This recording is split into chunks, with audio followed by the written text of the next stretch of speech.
Buenas noches a todos, ¿cómo están? Muy bien, hemos pasado un momento de alabanza al Señor y ahora ha llegado el momento de abrir la palabra de Dios. Así que les invito a que abran por favor sus Biblias en la carta de 1 Corintios capítulo 10, versículo 13. El tema que nos han propuesto es el creyente frente a la tentación. Y eso es lo que vamos a desarrollar con la ayuda del Señor en esta noche. Así que por favor abran sus Biblias allí en 1 Corintios capítulo 10, versículo 13. Dice así la palabra de Dios en este versículo: no os ha sobrevenido ninguna tentación que no sea humana, pero fiel es Dios, que no dejará ser tentados más de lo que podáis resistir, sino que dará también, juntamente con la tentación, la salida para que podáis soportar. Atende más de la lectura. No cierres tu Biblia. Vamos a leer varias porciones de la Escritura. Vamos a tratar de que la palabra de Dios nos hable en esta noche. Así que por favor, tené tu Biblia abierta, o si estás con el teléfono, no lo apagues. Allí mantenerlo en la Biblia abierta para que podamos compartir estos textos. Hermanos, vamos a hablar acerca de las tentaciones. Y cuando hablamos de las tentaciones estamos hablando de esa lucha que hay entre el bien y el mal. Es algo histórico en el mundo. Nosotros recorremos aquí la tierra y vemos las noticias y nos damos cuenta que hay una lucha permanente entre el bien y el mal. Hay un conflicto entre el bien y el mal.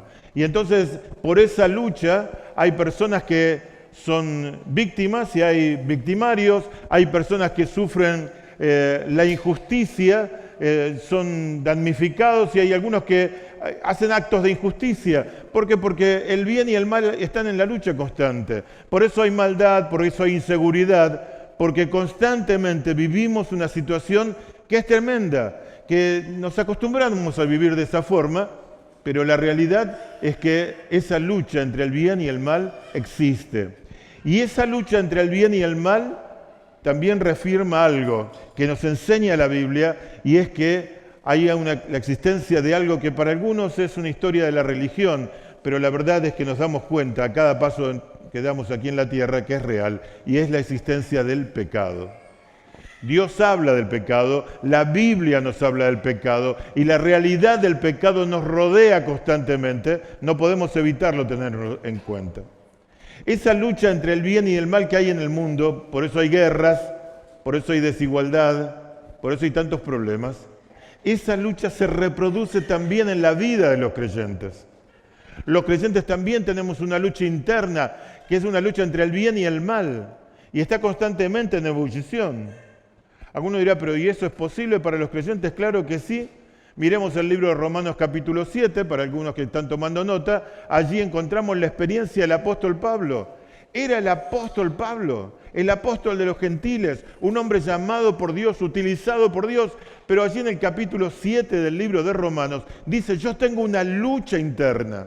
Tengo un conflicto interno. Él dice, porque no hago el bien que quiero, sino el mal que no quiero, eso hago. Es decir, encuentro que hay una lucha en mi vida, hay un poder en mi vida, hay una fuerza en mi vida que me lleva a hacer el mal.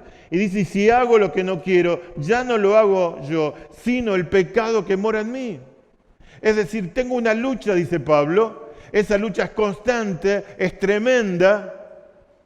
Y lo más terrible es esto, que él en su corazón, en el deseo profundo de su mente y de su corazón, quiere agradar a Dios, pero siente que en esa lucha entre el bien y el mal, dentro de él, muchas veces hace el bien que quiere hacer, no lo hace, y hace el mal que no quiere hacer. Claro, en esa lucha nos damos cuenta que somos incapaces, porque todos tenemos esas luchas. Yo mencioné al apóstol Pablo, pero yo también las tengo, y cada uno de nosotros las tenemos. Y entonces cuando fracasamos en nosotros aparecen sentimientos, por más buenos ideales que tenemos, aparecen sentimientos de fracaso, de dolor, de frustración. Y entonces decimos, ¿y cómo es esto de la lucha? Bueno, ese es el tema de las tentaciones.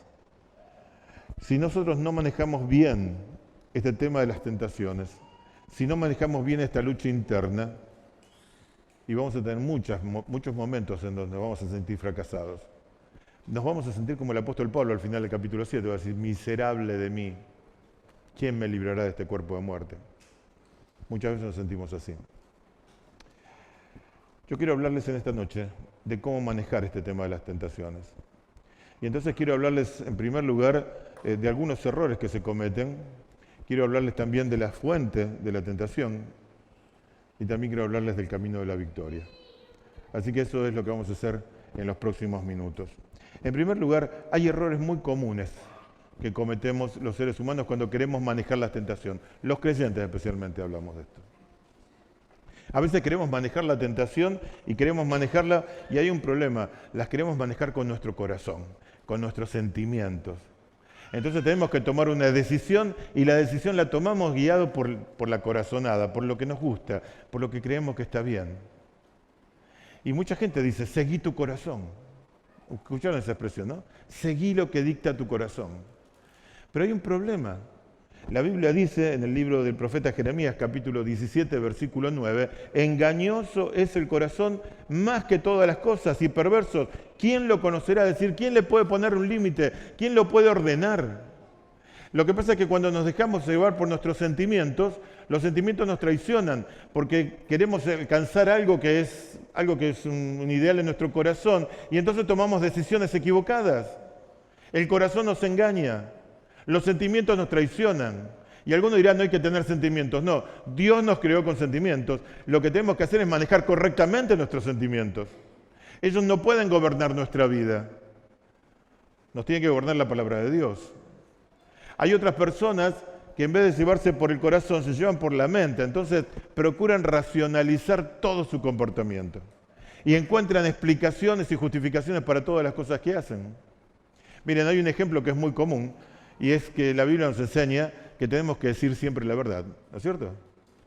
Y la Biblia nos dice aparte que Dios es la verdad, Jesucristo es la verdad. Y la verdad es algo maravilloso, la verdad nos hace libres. Sin embargo, siempre mentimos. Y cuando mentimos encontramos algunas explicaciones. Hay algo que es muy popular, se ha hecho muy popular, es parte de la filosofía común y corriente, que dice, bueno, hay mentiras que son piadosas. Entonces, la mentira piadosa es una forma de decir, mira, te voy a mentir, pero lo hago por tu bien. Y la verdad que si alguien viene y me dice, mira, voy a mentirte en la cara, pero lo hago por el bien tuyo, para favorecerte, yo le voy a decir, mira, a mí decime la verdad. Yo creo que todos queremos que nos digan la verdad. Pero resulta que algunos, para no decir la verdad, dicen, vamos a decir una mentira piadosa. Total, mezclamos agua y aceite, ¿no? El pecado y la piedad que habla de la devoción a Dios. Y las mezclamos, y tratamos de mezclar, no se mezcla, es agua y aceite, no se mezcla. Y entonces buscamos decir, no, mira, yo no te voy a decir la verdad por este motivo, por este otro, lo estoy haciendo para protegerte. Y tratamos de racionalizar nuestro comportamiento. Y el final siempre es malo. Cuando alguien no dice la verdad, siempre es malo. Algunos de ustedes dirán, no, algunas veces no y algunas veces sí. No, siempre es malo, siempre termina mal. La mentira siempre termina mal. Todos queremos que nos digan la verdad. Y cuando decimos la verdad es lo mejor que podemos hacer. Hay otro error también. A veces no es el problema del corazón ni es el problema de la mente. A veces es el problema del entorno que nos gobierna y que nos rodea. Y decimos, bueno, voy a tomar una decisión, pero lo voy a hacer porque el resto lo hace. Mucha gente se equivoca y dice, bueno, yo así hice esto porque los demás lo hacen. Los demás lo hacen. Y entonces dejo que el entorno me condicione. Y los creyentes no tenemos que dejarnos guiar ni por el corazón, ni por la mente, ni por el entorno. Lo que tenemos que manejarnos es con la palabra de Dios, con lo que Dios dice. Ese es el camino. Entonces, nosotros tenemos que tener en cuenta que nuestra mirada tiene que estar puesta en la palabra de Dios. Porque el engaño de Satanás se puede describir así. Alguien lo dijo de esta manera. Satanás hace que el pecado nos parezca normal y que la rectitud nos parezca extraña. Se lo vuelvo a repetir. Satanás hace que el pecado parezca normal y la rectitud parezca extraña. Alguien que es recto es un bicho raro. Y no debería ser así. Ahora, ¿cuáles son las fuentes de la tentación? Porque la tentación tiene un instigador y Y no solamente siempre pensamos en Satanás, y no solamente Satanás. Hay por lo menos 3 fuentes que nos llevan a la tentación, que nos empujan a la tentación. El primero es Satanás, sin lugar a dudas. Si tuviéramos que definir a Satanás, diríamos que, bueno, la Biblia nos enseña, fue un ángel muy privilegiado, en la eternidad se rebeló contra Dios, una parte de los ángeles se rebelaron contra él, y ese es lo que nosotros conocemos como los demonios. Satanás es un ser personal, tiene intelecto, tiene voluntad, tiene sentimientos. Es también un ser espiritual, no tiene una naturaleza material, puede tomar formas, de hecho lo ha hecho en la Biblia, lo tenemos así, pero es un ser espiritual y es poderoso, claro que es poderoso. ¿Es más poderoso que nosotros? Sí, es más poderoso que nosotros. Pero no es tan poderoso como Dios, porque no es ni omnipresente ni omnisciente, es decir, no está en todas partes, no sabe todas las cosas, no conoce el futuro, no tiene todo el poder. Así es Satanás. Ahora, para mí lo más importante de Satanás no es cómo es, si es un ángel, si es más poderoso o no es menos poderoso. El problema de Satanás para nosotros es la actitud que él tiene. Ese es el problema que tenemos que fijarnos. Miren, la primera vez que aparece Satanás en la Biblia está en Génesis capítulo 3. Allí cuando se aparece en el huerto del Edén y se aparece en forma de serpiente y se aparece delante de Eva para tentarla. Y fíjense, ¿quieren abrir la Biblia? Abran la Biblia para mirarlo conmigo. En Génesis capítulo 3, versículo 1. Les dije que no tienen que cerrar la Biblia, así que tienen que mantenerla abierta. En Génesis capítulo 3, versículo 1, miren cómo se presenta delante de Eva. Dice Génesis capítulo 3, el primer libro de la Biblia, que la serpiente era más astuta que todos los animales del campo que Jehová había hecho, y entonces habló con la mujer.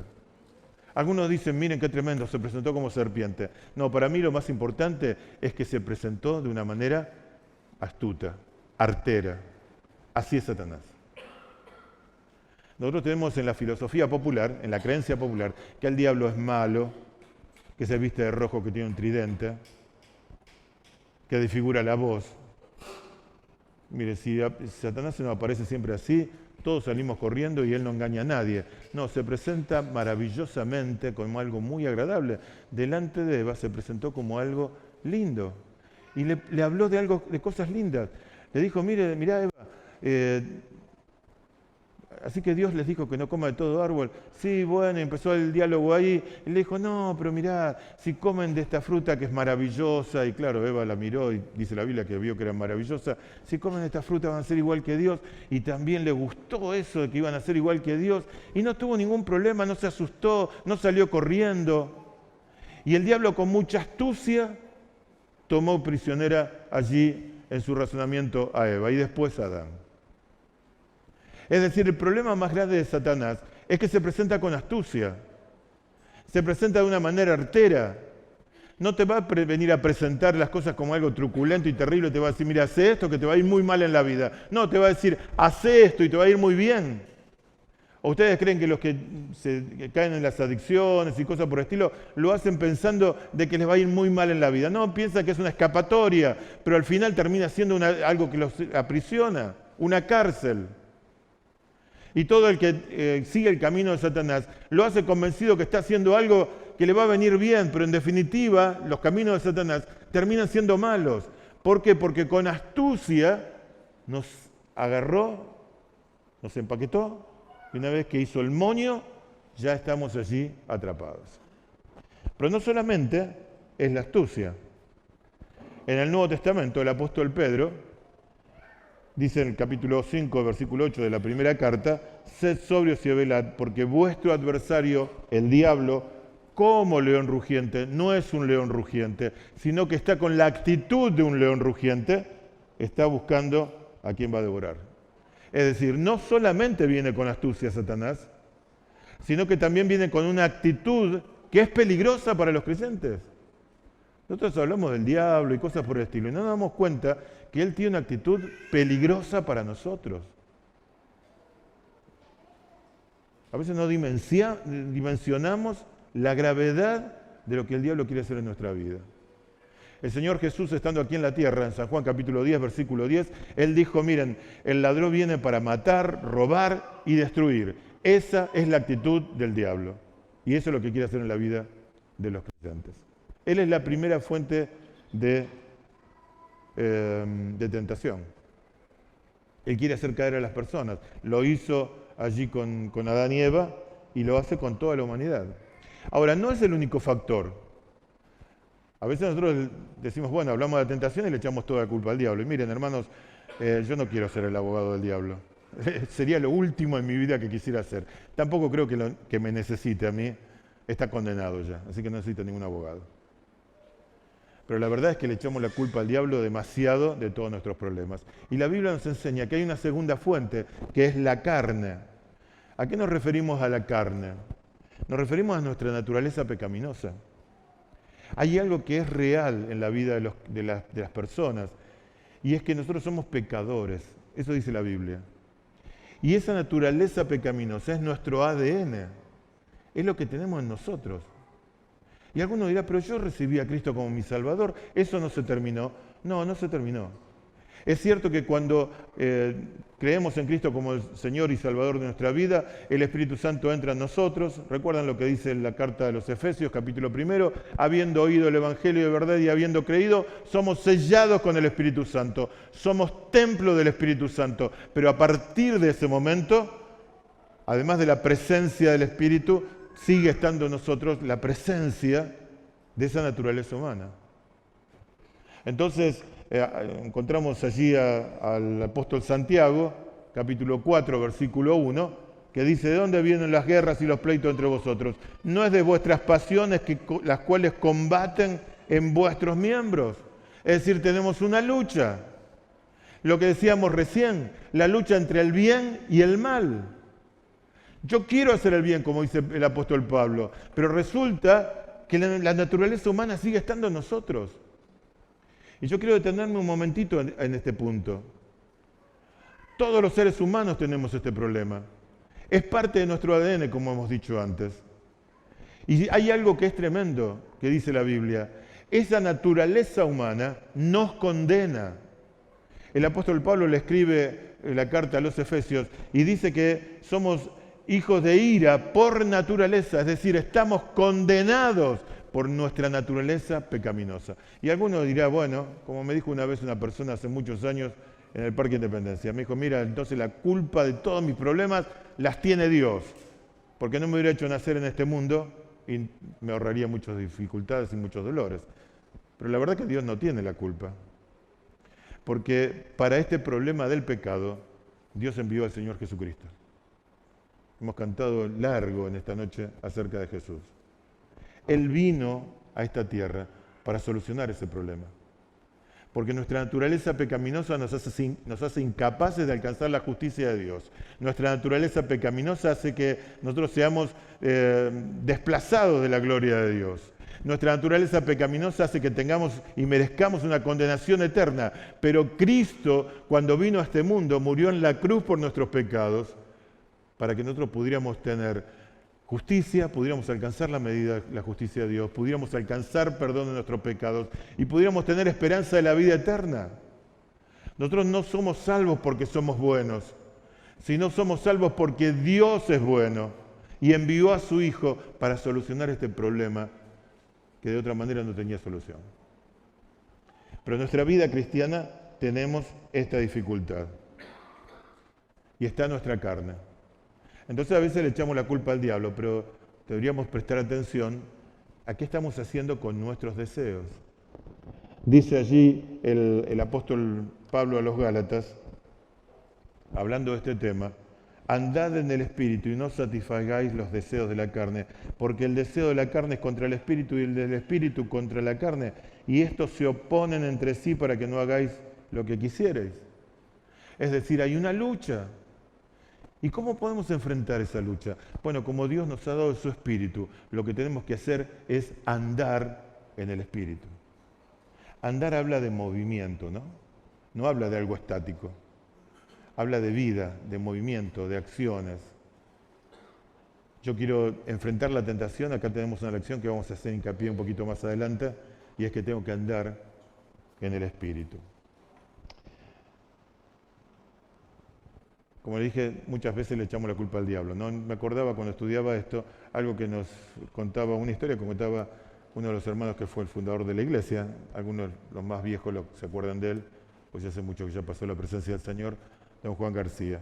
Él contaba una historia sobre este tema, inventada, ¿no? Pero una historia que graficaba bien este tema. Y contaba de una madre que tenía a su hijo y lo mandaba al almacén a comprar algunas cosas, pero para ir a comprar tenía que pasar por el río. Entonces el jovencito le decía, mamá, ¿puedo meterme en el río? Y la madre le decía, no, no te metas en el río. No, porque estás solo, cuando vayamos en familia. Le daba varias explicaciones y bueno, y se iba a comprar, volvía. Al día siguiente había que ir otra vez. Mamá, ¿puedo meterme al río? No, no te tenés que meter al río porque está feo, capaz que estás solo, si te ahogás. Bueno, las explicaciones que dan las madres, ¿no es cierto? Acá hay muchas madres, así que seguramente tienen mucha práctica en eso. Y un día lo mandó al negocio. Cuando vuelve, ve que está mojado. Tiene la cabeza mojada y la ropa mojada. Y le dice, ¿qué pasó? Y fui al negocio como vos me mandaste, pasé por el río, el diablo me tentó y me di un baño en el río. Y entonces lo mira y dice, ¿y por qué tenés puesta la malla? Y por las dudas que el diablo me tienta. Ustedes saben que nosotros con Anita vamos a caminar debajo del puente y están, a veces en algunos horarios están todos los que venden churro y todas esas cosas, ¿no? Entonces, un día Anita me dijo, ¿y trajiste plata? Y no me puse la malla. Somos así, ¿no es cierto? Enseguida le echamos la culpa al diablo. Y como les dije, no soy el abogado defensor del diablo. Pero tenemos que ser conscientes de nuestra carne, porque ahí está nuestra debilidad. Y para enfrentar eso tenemos que afirmarnos en el Señor. Ahora, la tercera fuente es el mundo. ¿Qué es el mundo? Hay tres tipos de cosas que la Biblia habla del mundo. Hay un mundo al que tenemos que amar mucho, hay un mundo que tenemos que cuidar mucho y hay un mundo que no tenemos que amar para nada. El mundo que tenemos que amar mucho es la gente. ¿Por qué tenemos que amar mucho? Y porque Dios ama mucho al mundo. En San Juan 3:16 dice, de tal manera amó Dios al mundo que ha dado a su Hijo unigénito. Así que si Dios ama de tal manera al mundo, nosotros tenemos que amar de tal manera también a las personas y por eso predicamos el Evangelio, porque los amamos. Si vos viniste hoy y no sos de Cristo todavía, queremos decir de todo corazón, y estoy seguro que los creyentes aquí lo van a repetir, los amamos profundamente y por eso se abre la puerta de este salón para predicar el Evangelio. A ese mundo tenemos que amarlo. Hay un mundo que tenemos que cuidar mucho, que es la tierra, lo que vivimos. Dios nos dio autoridad para dirigir esta tierra, sojuzgar esta tierra. Lamentablemente el ser humano la está destruyendo. Y todos los cambios climáticos y todos los conflictos son producto de que no estamos cuidando este mundo. Pero hay un mundo que no debemos amar y es el sistema que nos rodea, el sistema de pensamiento de este mundo. Un sistema de pensamiento una filosofía que no busca la gloria de Dios, busca la gloria del hombre. No piensa en las cosas eternas, piensa en las cosas temporales, en las que nos da placer ahora. Nadie está pensando en la eternidad. Muchos dicen, yo quiero tener ahora trabajo, quiero tener que me vaya muy bien, ser próspero, tener salud, todas cosas que son temporales. Así es el sistema que nos rodea. No busca la gloria de Dios, no busca las cosas eternas, las que realmente valen, las que perduran. Ese sistema nos rodea, nos aprisiona y tiene muchos factores en los cuales podemos darnos cuenta que ese sistema nos hace mal. Ese sistema cuando dice, mira, no te cases, vivan juntos. Y entonces muchas parejas hoy no quieren tener matrimonio. Y ese sistema está diciendo, tampoco tenga hijos. Ustedes saben que en la Argentina se está decreciendo la población de una manera alarmante. En la ciudad de Buenos Aires se están cerrando grados, salas de 3, 4 años porque los padres no tienen hijos. ¿Quién dice que no los tengan? Si Dios dijo, cásense y tengan hijos, pero el sistema dice, no se casen y no tengan hijos. El sistema mundo. Y como eso podemos dar muchas cosas más, ¿no? Muchos padres acá mandan a sus hijos a la escuela y están preocupados por la famosa ESI, la educación sexual integral. Hasta personas que no son cristianas están preocupadas por eso. Es el sistema que nos rodea. Ese sistema está constantemente atacándonos. Y yo estoy mencionando cosas que son extremas, pero hay pequeñas cosas que también se han mezclado. Y entonces el apóstol Pablo le dice a los romanos que viven en este mundo, que no se fueron de este mundo, que estaban rodeados de personas que tenían cultos paganos y ídolos y cosas por el estilo. Les dice en Romanos capítulo 12, versículo 2, no os conforméis a este siglo, es decir, no se amolden a este mundo, sino sean transformados por medio de la renovación de vuestro entendimiento. Hay otra versión de la Biblia que dice, cambien su manera de vivir, cambiando su manera de pensar. El mundo nos está metiendo ideas en la cabeza para moldear nuestra vida, pero los creyentes tenemos que mostrar una diferencia. Tenemos que marcar la diferencia. Algunos de ustedes dirán, bueno, pero ¿qué tenemos que hacer? ¿Tenemos que vivir como esas comunidades menonitas que se ponen un overol y viven arriba de una carreta? No, eso no es la diferencia. ¿Saben dónde está la diferencia? ¿Cuándo se hace la diferencia? Cuando nuestro corazón está verdaderamente consagrado al Señor. Un corazón dividido puede tener las cuestiones externas más llamativas o más serias o más sobrias, como les quieran llamar. Pero si el corazón está dividido, ese es un corazón que no tiene diferencia con el sistema que nos rodea. Entonces vienen las tentaciones, pero claro, como no sabemos cuál es la diferencia, todo es igual, ahí tenemos un problema. Los creyentes tenemos que ser diferentes. El cristianismo contemporáneo está tratando de hacer que los creyentes seamos cada vez más parecidos al mundo. Y la verdad es que la gente viene a la iglesia a buscar algo diferente. Algo diferente. No quiere decir que vivamos con túnicas, ni ahora no tengamos más televisión. No. Vivimos en este mundo y usamos las cosas, pero tenemos un corazón que es consagrado a Dios. A ese mundo no tenemos que amarlo. Eso dice 1 Juan capítulo 2, versículo 15. No améis al mundo, ni las cosas que están en el mundo. Si alguno ama al mundo, el amor del Padre no está en él. Y después sigue el texto. El problema es si lo amamos al mundo o no. Si amamos al mundo, nuestro corazón está dividido. Entonces queremos agradar a Dios, pero también queremos agradar al sistema que nos rodea. Ahí está la fuente. O es el diablo, o son nuestras debilidades, o es el sistema que nos rodea, pero la lucha entre el bien y el mal es real y nos afecta a todos. Ahora, ¿cómo es el mecanismo de la tentación? ¿Cómo es que se da? Hay un texto de la Biblia, hablan allí la Biblia en Santiago capítulo 1, versículo 13. Se los quiero mostrar brevemente. Yo no sé ni a qué hora empecé. Y ustedes van a decir que no sé a qué hora voy a terminar, ¿no? No, sí, yo sé a qué hora voy a terminar. Miren Santiago capítulo 1, versículo 13. Después les voy a decir qué idea siempre tuve desde pequeño que leí este pasaje. Me dio siempre una idea gráfica, ¿no? Ahora se las voy a comentar. Santiago dice, cuando alguno es tentado, no diga que es tentado de parte de Dios, porque Dios no puede ser tentado por el mal, ni Él tienta a nadie. Subrayen esto, sino que cada uno es tentado cuando de su propia concupiscencia es atraído y seducido.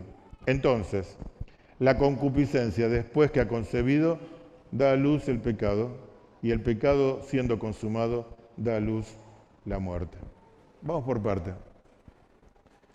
Hay mucha gente que le echa la culpa a Dios de los problemas. Dice, bueno, Dios me está tentando. Es cierto que la Biblia nos enseña que Dios nos prueba. Y algunos dicen, ¿cuál es la diferencia entre prueba y tentación? Es el propósito, es la finalidad. En la prueba, Dios lo que quiere es fortalecer nuestra fe. Entonces, como cantamos en un momento en la canción, en prueba o aflicción, y tenemos que estar firmes en el Señor. Bueno, el propósito es que estemos firmes. Dios prueba nuestra fe para que seamos aprobados. Pero el diablo no quiere que seamos aprobados. Él quiere destruirnos. Vino para matar, robar y destruir. Allí está la diferencia entre prueba y tentación. Cuando somos tentados por Satanás, lo que Satanás quiere es destruirnos. Entonces yo no le tengo que echar la culpa a Dios. Cuando estudiaba esto, digo, ¿en qué momento? Hay un momento en la historia de la humanidad en que alguien le echó la culpa a Dios por las tentaciones. Y bueno, está ahí en Génesis capítulo 3, cuando son descubiertos por Dios que habían desobedecido. Eva dice, bueno, la serpiente me engañó. Y Adán dijo, la mujer que me diste por compañera, me dio la manzana esta, la fruta, y pequé. La culpa la tenés vos, que me diste esta mujer. La culpa la tiene Dios. La cantidad de gente que le dice la culpa tiene Dios. Perdí un ser querido, me enfermé, perdí el trabajo, la culpa la tiene Dios. Y Santiago dice, no le eches la culpa a Dios. No le eches la culpa a Dios. ¿Cómo viene la tentación? Dice, cada uno es tentado cuando es su propia concupiscencia. La palabra concupiscencia podría ser traducida también como malos deseos. Es decir, la tentación surge de los malos deseos, de no gestionar bien esa lucha interna que tenemos en nuestro corazón. ¿Qué pasa cuando no dominamos nuestros malos deseos? Cuando no nos sujetamos al Espíritu, como decíamos recién en Gálatas capítulo 5. Entonces dice allí que somos atraídos y seducidos. Dicen los que saben el idioma original que las palabras son sinónimos, es decir, está diciendo lo mismo. Pero cuando se usaban, los que en el primer siglo usaban estas palabras, lo usaban para la carnada. Otra traducción es cebo, ¿no? Querían atrapar a un animal y ponían un cebo. Hoy hay mucha gente que hace eso, tiene una jaula, pone un cebo dentro de la jaula y viene el animal, como ve el cebo, se ceba, ¿no es cierto? Y se mete dentro de la jaula y baja la tapita y ahí está. Atraído y seducido. Y dice, cuando somos atraídos y seducidos, dice, la concupiscencia después de haber concebido, da a luz el pecado. Ahí la palabra pecado es una palabra que significa errar al blanco, es decir, fallamos. Y una vez que fallamos, dice que siendo consumado el pecado da a luz la muerte. Es decir, el resultado siempre es la muerte, la separación de Dios. ¿Saben cómo me parece que es gráfica la escena? ¿Vieron el plano inclinado? El plano inclinado es un plano que está a 45 grados y uno puede poner una esfera ahí arriba. Cuando la esfera está ahí arriba, ahí están nuestras concupiscencias, nuestros malos deseos.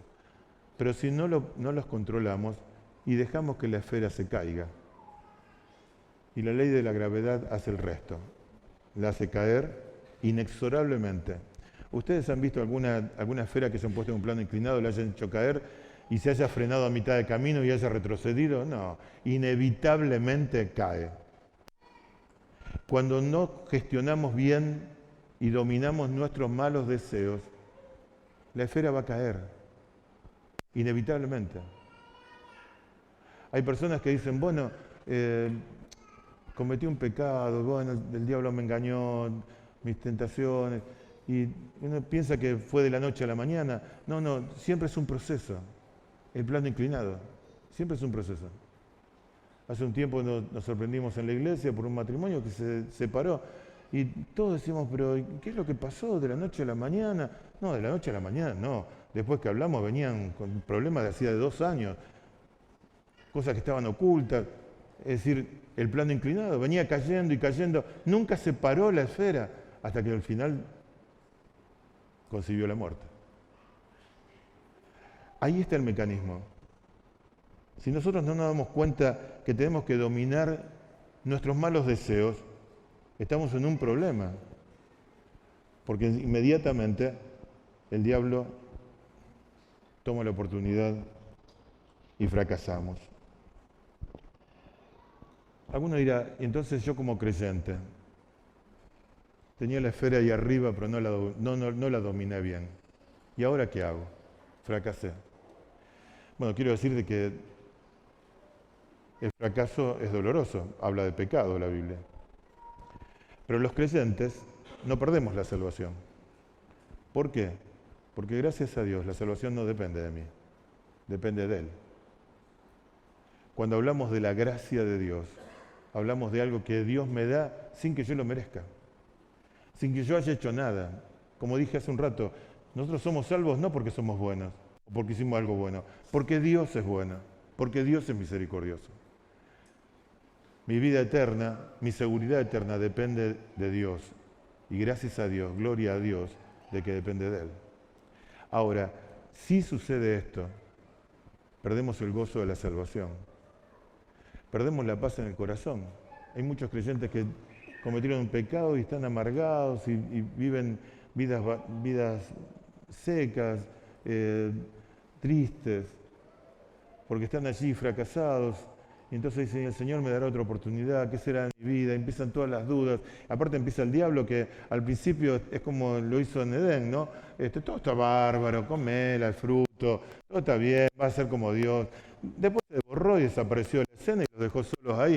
Y muchas veces hace con nosotros, después de habernos inculcado, instigado el mal, después se pasa a la vereda del frente y dice, bueno, los líderes de la iglesia, el pastor de la iglesia, el maestro de la escuela dominical, mirá lo que está haciendo. Y entonces uno encuentra que el mismo diablo que antes me engañó, ahora me acusa y me quita la paz. Pero la Biblia dice algo que es maravilloso. En 1 Juan capítulo 1, versículo 9, dice que si confesamos nuestros pecados, y eso significa si vuelvo a poner mi mente en la línea de Dios, eso habla de la confesión. Dios es fiel y justo para perdonar mis pecados y limpiarme de toda maldad. Es decir, hay oportunidad de restauración. Pero la verdad es que los creyentes tenemos recursos para enfrentar y para salir victoriosos. Es bueno que el Señor nos da la oportunidad de restaurarnos, pero también la Biblia nos enseña cómo podemos salir adelante. Así que quiero mostrarles, hay muchos recursos, les quiero mostrar 3 recursos para la victoria frente a las tentaciones. El primero de ellos es estar atentos. La Biblia nos dice, ahí en 1 Corintios 16, 13, velad, estad firmes en la fe, portaos varonilmente y esforzaos. Siempre me gustó la expresión esa, portaos varonilmente, ¿no? La Biblia da por supuesto que los varones somos corajudos.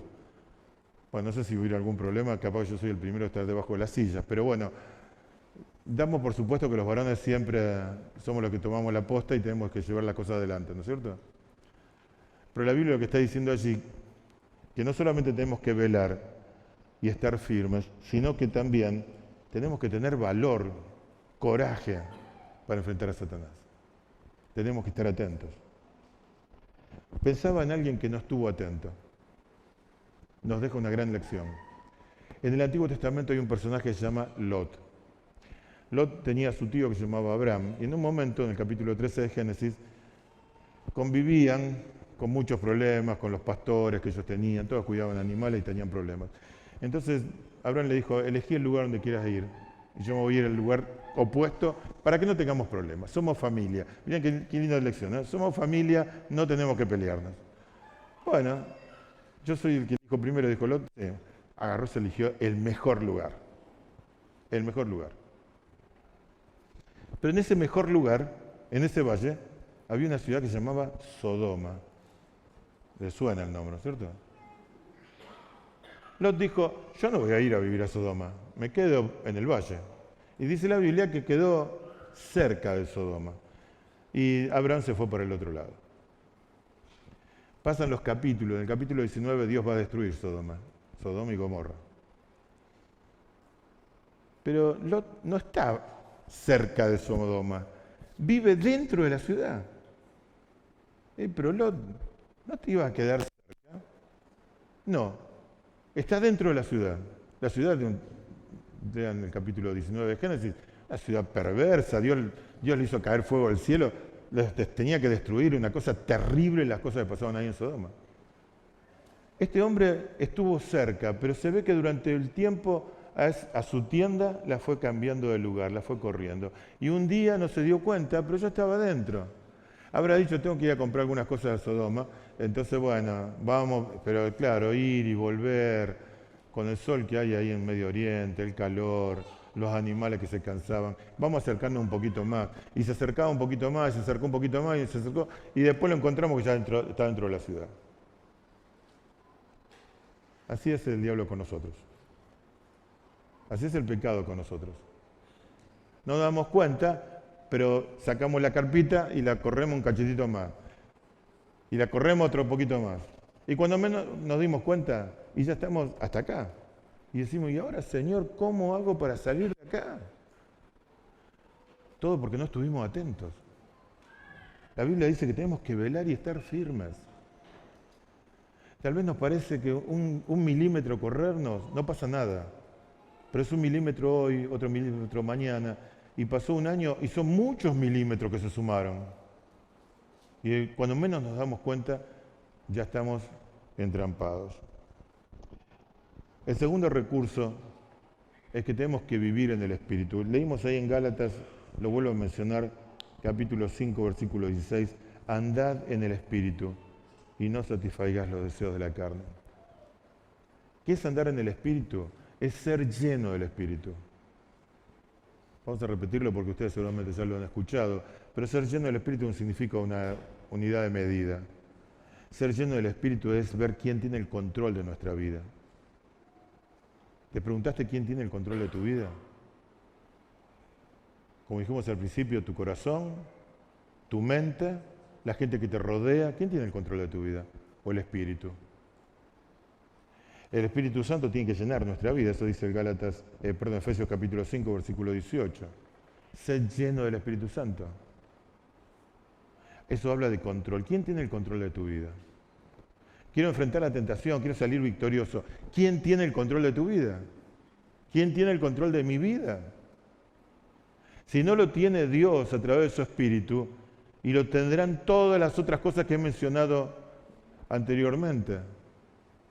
Pero la única manera de tener éxito en la vida cristiana es que nos dirija, que nos guíe, que el timón firmemente lo tenga Dios a través de su Espíritu. Pero hay una tercera cosa. La tercera cosa es que tenemos que aferrarnos a Dios. Miren ahí Santiago capítulo 4, versículo 7.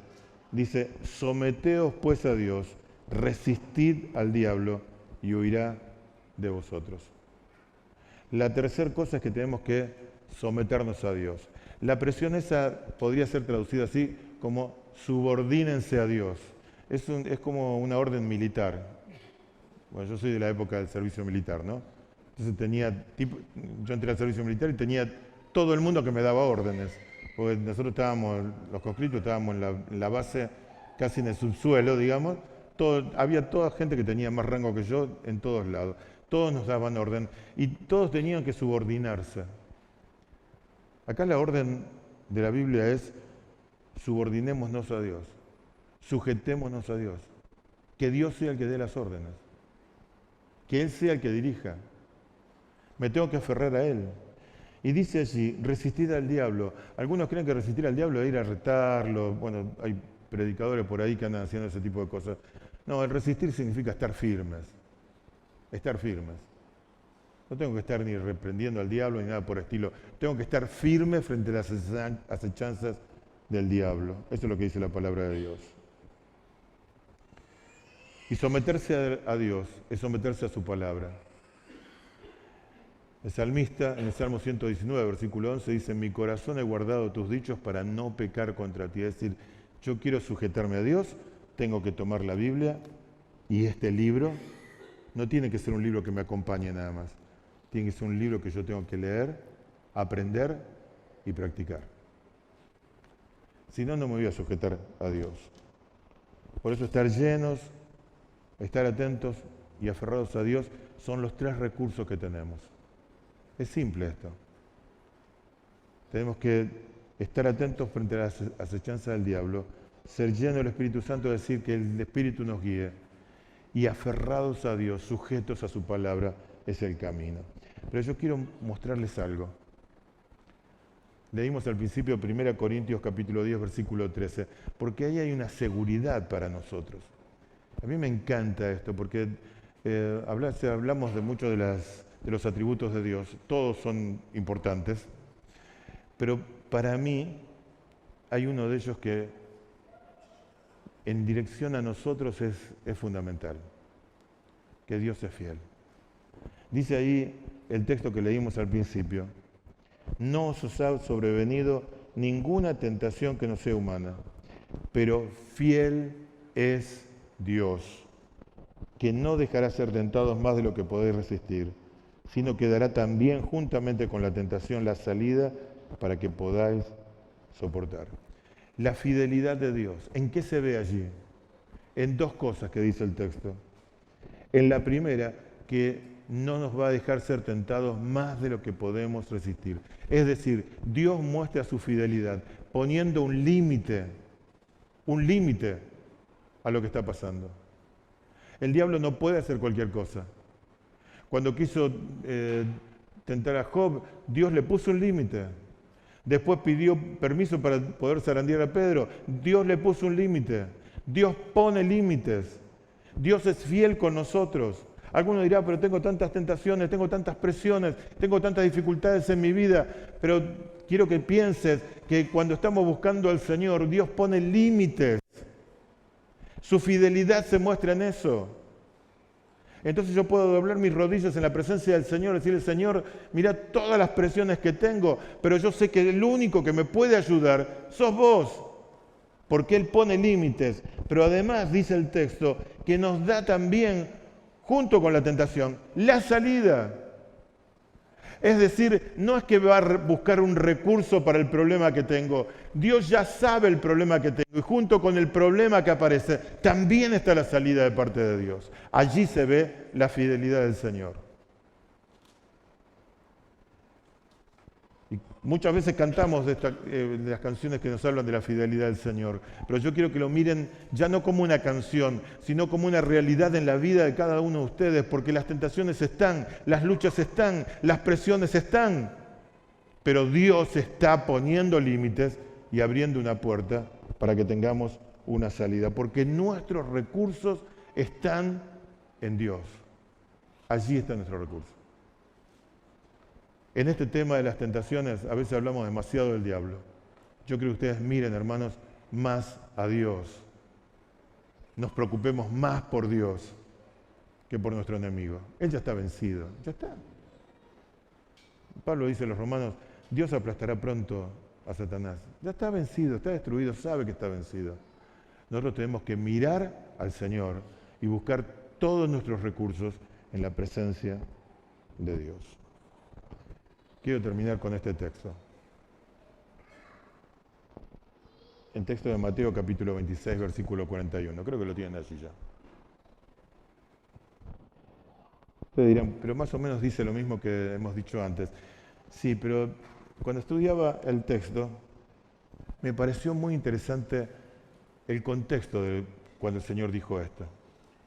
En el capítulo 26 de Mateo, el Señor ya ha pasado la última cena, salió de Jerusalén, cruzó el torrente de Cedrón y llegó a un huerto que se llama Getsemaní, que está en la base del Monte de los Olivos. Me imagino, no lo dice la Biblia, esto es una imaginación mía, que la noche estaba avanzada, ya habían cenado, así que era noche avanzada. Y por la imagen que tengo de los olivos, los que más conozco son los de Oliveros, pero me imagino que debe haber sido un lugar bastante oscuro. Muchas luces no habría en aquel entonces. Y ahí está Jesús. Y está orando. ¿Recuerdan que oraba, no? Él dice allí: Padre, si es posible, pasa de mí esta copa, pero no se haga mi voluntad sino la tuya. Y lo acompañaban 3 de los discípulos, Pedro, Jacobo y Juan. Evidentemente era avanzada la noche porque los 3 tenían sueño y se dormían. Y en una de las veces que el Señor los despertó, les dijo esto: velad y orad para que no entréis en tentación. El espíritu a la verdad está dispuesto, pero la carne es débil. ¿Qué pasó allí en ese huerto? Pasó todo lo contrario a lo que había pasado en el huerto del Edén, donde Adán y Eva, en vez de obedecer a Dios, se rebelaron contra Dios y pecaron. Aquí en Getsemaní, como diría el apóstol Pablo, el segundo Adán está postrado. Y también hay una tentación, porque cruza por su mente humana el hecho de decir, Señor, si hay otra oportunidad de no ir a la cruz, a ver si aparece esa oportunidad, pero no quiero que se haga mi voluntad, sino la tuya. Por la desobediencia de Adán estamos todos condenados, pero por la obediencia de Jesús tenemos perdón, paz y esperanza. Y el Señor les dice, muchachos, se durmieron. Hay que velar y orar para que no entren en tentación. Me da la impresión que el Señor le está diciendo, muchachos, miren lo que estoy haciendo yo. Yo estoy velando y estoy orando porque estoy en una profunda lucha espiritual. Y tal vez, hermanos, estemos viviendo noches oscuras como la de Getsemaní, donde muchas veces nos sentimos en el silencio de que ya no hay más nadie que nos hable, porque el silencio nos apabulla y estamos en esa lucha. Y el Señor es como que nos está diciendo, mírenme, miren lo que yo estoy haciendo esa noche. Estoy velando, estoy orando, porque quiero obedecer a Dios. Tal vez estás en esas luchas, como todas las tenemos. Yo quisiera invitarte a que dobles tus rodillas en la presencia de Dios y le digas, Señor, tengo estas tentaciones, tengo estas presiones.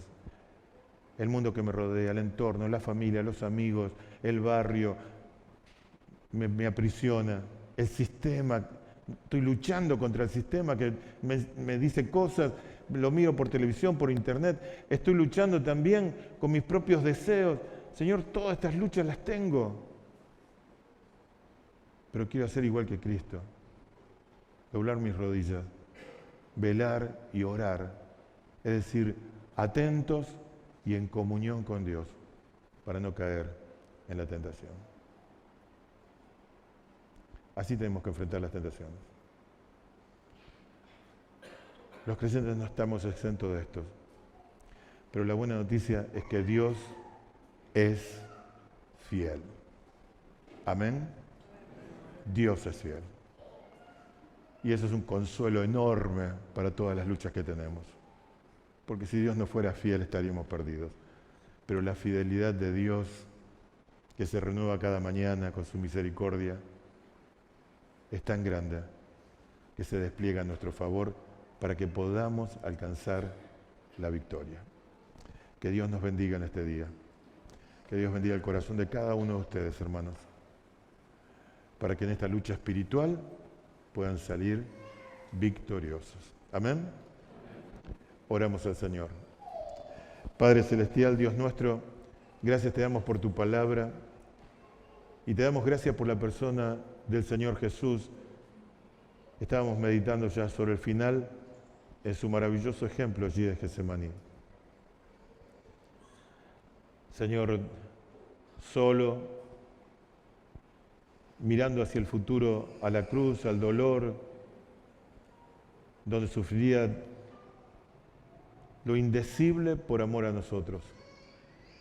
Te damos gracias que también en ese momento y en ese lugar, el Señor es un ejemplo maravilloso para nosotros, que nos alienta a ser fieles frente a esta lucha tremenda que tenemos todos los creyentes, frente a las tentaciones, frente a todas las presiones que recibimos. Señor, te damos gracias por tu fidelidad. No nos dejas solos. Y Señor, podemos dar testimonio de que cada vez que estamos aferrados a ti, podemos alcanzar la victoria y con esa victoria alcanzar la paz en nuestro corazón. Bendice a cada uno de mis hermanos en esta noche. Seguramente conoces el corazón de cada uno de ellos, sus luchas, las tensiones, sus victorias y sus fracasos. pero queremos pedirte, Señor, en esta noche, que enriquezcas la vida de cada uno de los creyentes aquí, con tu bendición, y que con esa bendición haya fortaleza, haya guía, haya luz en la mente para buscar tu voluntad. Esa fuerza, Señor, que solamente encontramos cuando nos fortalecemos en el Señor y en el poder de su fuerza. Señor, pedimos tu bendición por cada uno de nosotros en esta noche. Y te alabamos, te bendecimos, porque en medio de todos nuestros problemas, tú eres un Dios fiel, que estás con nosotros, que siempre nos ayuda y nos sostiene. Por eso te alabamos, te bendecimos, postrados en tu presencia, te adoramos de lo profundo de nuestro corazón, en el nombre glorioso y amado del Señor Jesús. Amén. Que el Señor les bendiga, hermanos.